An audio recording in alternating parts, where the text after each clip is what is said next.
Ladies and gentlemen, it's my privilege at this time to bring to you the mayor of the city of Chicago, the Honorable Mayor Lori Lightfoot. Come on, give it up for her.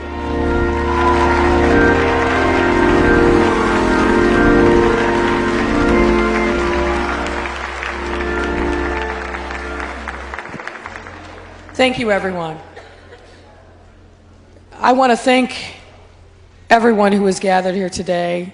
We are gathered to honor a civil rights pioneer, a gospel legend, a loving father of 5 children, and a legendary pastor.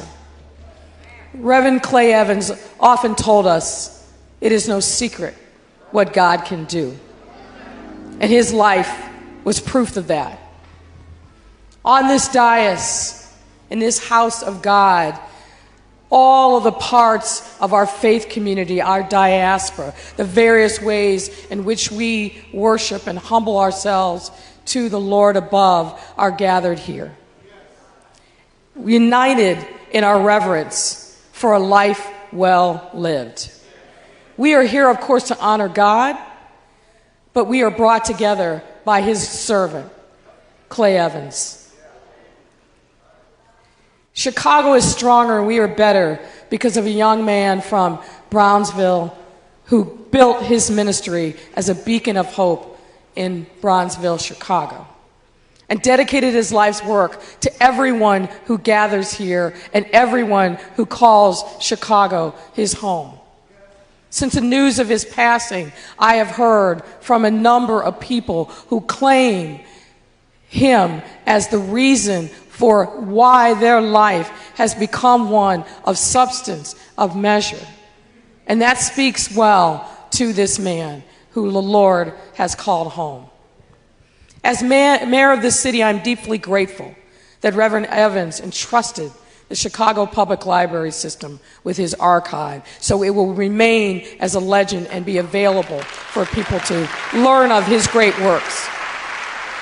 It's a way for all of us and future generations to be inspired by the grace and the way in which he lived his life, a grace that was captured through the examples of his life. And we must all strive to emulate that grace.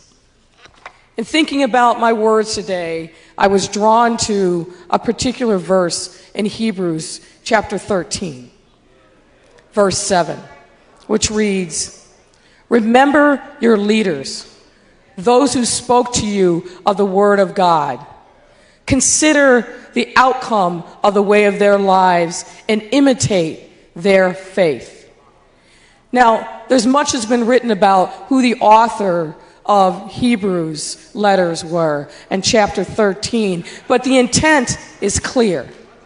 It's encouraging Christians to be reverent in their faith in spite of persecution, in spite of hardships. And that is the essence of Reverend Clay Evans' ministry. We must remember the life that he led and imitate him in all things because of the way in which he touched so many people in our community, and his ministry will live on even though God has called him home.